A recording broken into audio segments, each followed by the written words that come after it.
Assalamualaikum warahmatullahi wabarakatuh.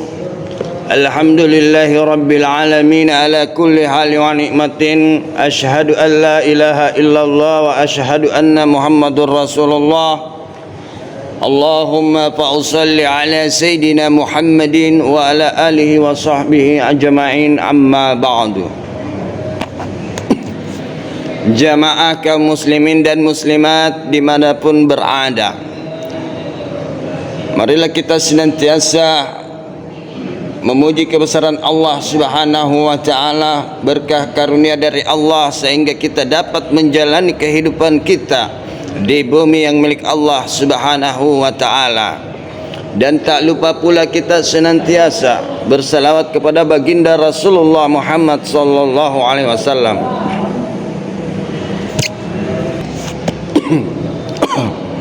sebagai utusan dari Allah Subhanahu wa ta'ala. Jamaah kaum muslimin dan muslimat yang insyaallah dimuliakan oleh Allah, ada 4 golongan yang dirindukan oleh surga, kata Nabi, sebagaimana Rasulullah sallallahu alaihi wasallam bersabda, al-jannatul mustaqatu ila arba'atin nafar, talil Qur'an wa hafizil lisan wa mut'imil ji'an wa sha'imi fi syahri Ramadan. Kata Nabi, ada 4 golongan yang dirindukan oleh surga. Yang pertama adalah talil Quran, orang yang gemar membaca Al-Quran, orang yang suka membaca Al-Quran, orang yang rajin membaca Al-Quran. Bahkan ulama menafsirkan hadis ini, talil Quran adalah orang yang istiqomah dalam membaca Al-Quran. Jadi bukan hanya di bulan Ramadan kita rajin baca Quran, akan tetapi juga di luar bulan suci Ramadan. Itulah yang disebut dengan istiqomah. Di dalam bulan Ramadan kita diberikan oleh Allah keistimewaan, sebagaimana hadis Nabi, kullu hasanatin bi asyri amsalha ila 700 di'fin illa saumu fa innahu li wa ana ajzi bihi. Setiap kebaikan itu dibalas 10 kebaikan hingga 700 kali lipat. Illa saumu fa innahu li wa ana ajzi bihi, kecuali puasa, maka itu bagiku dan aku sendiri yang akan membalasnya. Ini hadis adalah hadis qudsi, firman Allah tetapi melalui Rasulullah. Jadi bertingkat-tingkat orang yang punya pahala. Sebagaimana Nabi katakan bahwa setiap kebaikan itu dibalas 10 kebaikan hingga 700 kali lipat. Ada orang dibalas 10 kali lipat, ada yang 100, bahkan ada yang 200, ada yang 700, sesuai dengan tingkat keikhlasan kita dalam beramal. Olehnya itu di hadis lain Nabi mengatakan, innamal a'malu binniyah, setiap perbuatan itu harus disertai dengan niat. Di hadis lain Nabi mengatakan, an-niyatul mu'minina khairum min amalihi, niat seorang mukmin itu lebih baik daripada amalnya. Bahkan ulama kita berpendapat bahwa apapun yang kau lakukan, niatkan lillahi ta'ala. Kenapa? Agar kita ikhlas dalam mengerjakan amal itu sendiri. Kenapa? Karena berapa banyak orang bekerja di perusahaan karena niatnya hanya mencari harta, hanya mencari uang saja, maka dia tidak segan-segan dia mencuri di perusahaannya, dia korupsi, dia jadi maling di perusahaannya, karena niatnya hanya untuk mencari uang. Dia tidak berniat mencari kebaikan, dia tidak berniat dia bekerja karena Allah Subhanahu wa taala, karena Allah yang memberikan dia rezeki. Olehnya itu, mari perbaiki niat. Makanya ulama Bugis mengatakan, pada cengi hatimu ripuang Allah Ta'ala. Perbaiki hatimu, ingat kepada Allah. Salat saja kita di belakangnya ada lillahi ta'alanya. Supaya apa? Supaya kita ikhlas dalam melaksanakan salat. Begitupun puasa, nawaitu shoma gadin an adai fardhi syahr Ramadan hazihi sanati lillahi ta'ala. Kenapa ada lillahi ta'alanya? Supaya kita ikhlas dalam mengerjakan amal itu sendiri.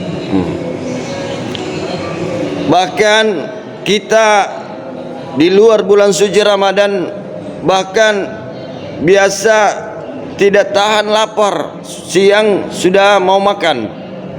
Kenapa? Di bulan Ramadan kita mampu menahannya, kita bisa tahan sampai azan maghrib. Kenapa? Karena kita ada niat. Kita sudah niat lillahi ta'ala. Makanya kita mampu menahan lapar itu sendiri, karena sudah ada niat lillahi ta'ala. Jadi satu huruf, bayangkan kalau kita niatkan karena Allah, satu huruf kita baca Quran itu bisa kita dapatkan 700 kali lipat. Jadi bertingkat-tingkat orang mendapatkan pahala, ada yang 10, ada yang 100. Terkadang ada orang mengeluh sudah baca Quran mengeluh, ini bisa mengurangi pahala kita. Makanya kita berniat karena Allah Ta'ala, supaya kita tidak ada penyesalan, tidak ada mengeluh, supaya Allah memberikan kita pahala yang begitu besar, pahala yang berlipat ganda sesuai dengan janjinya. Yang kedua adalah wahafizil lisan, orang yang menjaga ucapannya, orang yang tidak sembarang bicara, tidak sembarang ngomong. Ada juga ibu-ibu biasa lihat orang lain warna kudungnya warna pink, warna bajunya warna merah, roknya warna biru, dia katakan umbul-umbul berjalan. Bahkan ada yang mengatakan seperti kue lapis katanya. Ini yang harus kita jaga, jangan sampai kita menceritakan aib orang lain. Bahkan Nabi mengancam orang yang berbuat ghibah itu dapat mengurangi pahala puasa. Dapat mengurangi pahala puasa. Mulut kita, ucapan kita ini harus ditempatkan sesuai dengan tempatnya. Kapan kita bicara, kapan kita tidak bicara. Kita harus banyak berpikir sebelum bicara. Jangan sampai ucapan kita ini menyakiti hati orang lain. Jangan sampai ucapan kita ini timbul rasa sombong dalam hati kita. Ini yang harus kita jaga. Pepatah mengatakan bahwa bicara itu perak, diam itu emas. Jadi kalau tidak penting lebih baik diam. Kecuali penting baru kita bicara. Itu bisa bernilai ibadah di sisi Allah. Jadi ucapan itu bisa bernilai ibadah, tapi bisa juga menjadi dosa buat kita. Makanya kita harus berhati-hati dalam berbicara. Yang ketiga, orang yang dirindukan oleh surga, kata Nabi, adalah orang yang memberi makan orang yang lapar. orang yang memberi makan orang yang lapar. Beruntunglah kita kalau kita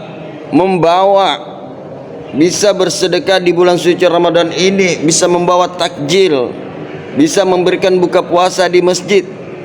Bahkan ada orang yang kaya, mungkin dia mengadakan berbuka puasa di rumahnya, memanggil tetangganya, keluarganya, sahabatnya, teman-temannya, dia panggil untuk buka bersama, untuk menjalin silaturahmi itu sendiri. Akan tetapi ada ulama juga berpendapat bahwa yang dimaksud dengan hadis ini adalah orang yang memberikan makan kepada orang yang kelaparan. Ini. Jadi ada ulama lain berpendapat bahwa memberi makan orang yang kelaparan. Jadi jangan sampai ada tetangga kita yang kelaparan. Bahkan Nabi mengancam kita bahwa jangan sampai ada tetanggamu yang kelaparan. Bukanlah orang beriman orang yang membiarkan tetangganya kelaparan. Jadi kita dicap oleh Nabi bukan orang beriman kalau kita hanya membiarkan saja tetangga kita kelaparan, kita tidak membantunya. Jadi kita harus berhati-hati juga dalam bertetangga. Jangan sampai kita membiarkan tetangga kita kelaparan. Tengoklah tetangga kita, kalau ada yang sedang lapar, ada yang sedang tidak punya kerjaan, kasihan. Itu harus diperhatikan juga. Selanjutnya yang keempat adalah orang yang dirindukan surga, kata Nabi, adalah wasaumi fi syahri Ramadan, orang yang berpuasa di bulan suci Ramadan. Beruntunglah kita jikalau kita benar-benar bersungguh-sungguh berpuasa di bulan suci Ramadan. Kata ulama, puasa ini adalah menahan hawa nafsu kita. Jadi puasa itu dapat menahan hawa nafsu. Hawa nafsu itu adalah sumber dari segala kemaksiatan. Jadi kalau kita bisa menahan hawa nafsu kita, berarti kita sudah menahan sumber dari kemaksiatan itu sendiri. Allah Subhanahu wa taala berfirman dalam Al-Qur'an, Ya ayyuhalladzina amanu kutiba alaikumusiyam kama kutiba alal ladzina min qablikum la'allakum tattaqun.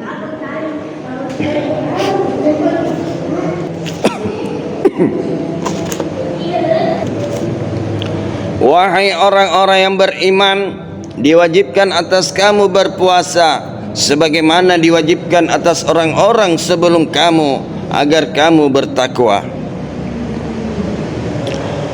Allah Subhanahu wa taala mengatakan bahwa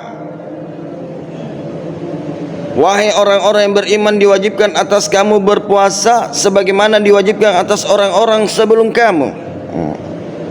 Tentunya berarti puasa ini bukan hanya kita saja yang diwajibkan oleh Allah berpuasa. Ternyata ada sebelum Nabi Muhammad beserta umatnya yang diwajibkan berpuasa. Nabi-nabi terdahulu pun diwajibkan berpuasa. Ada yang puasanya 3 kali atau 3 hari dalam sebulan. Ada yang berpuasa seperti Nabi Daud, 1 hari puasa, 1 hari tidak, 1 hari puasa, 1 hari tidak. Dia selang-seling. Berarti kalau Nabi Daud ini dalam setahun dia berpuasa, kalau setahunnya 365 hari, berarti diselang-seling, berarti setengahnya diambil. Berarti dia berpuasa sekitar 183 kurang lebih dalam setahun. Sedangkan kita cuma 29 hari ataupun 30 hari. Itu pun Kenapa masih banyak orang yang tidak mau berpuasa? Padahal ini hanya sedikit saja dibandingkan dengan puasa Nabi Daud. Ini yang harus kita renungkan. Kenapa kita harus malas beribadah? Sedangkan puasa ini bukan hanya untuk orang yang suci saja, akan tetapi untuk orang-orang juga yang mau memperbaiki dirinya. Kita jangan anggap enteng orang yang punya banyak dosa. Siapa tahu besok-besok dia bertobat kepada Allah Subhanahu wa taala, dia memperbaiki dirinya, dia rajin beribadah kepada Allah, dia rajin sholat 5 waktu, dia rajin puasa, dia puasa sungguh-sungguh, bahkan dia bisa lebih baik daripada kita. Makanya kita jangan anggap enteng orang. Jadi puasa ini diwajibkan kita diwajibkan pada orang-orang beriman agar, kata Allah, agar memperoleh ketakwaan.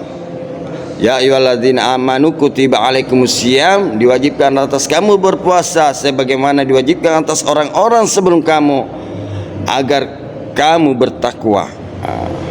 Agar kita ini betul-betul bertakwa kepada Allah, betul-betul kita ini takut kepada Allah, betul-betul kita ini berhati-hati dalam bertindak, betul-betul kita ini merasa cukup apa yang diberikan Allah kepada kita.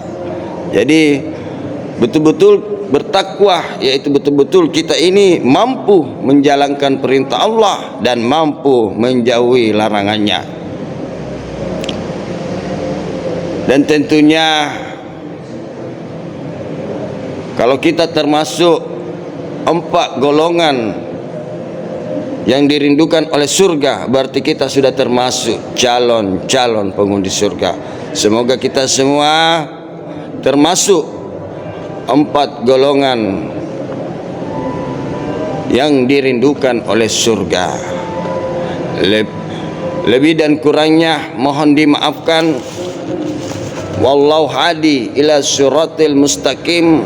Wassalamualaikum warahmatullahi wabarakatuh.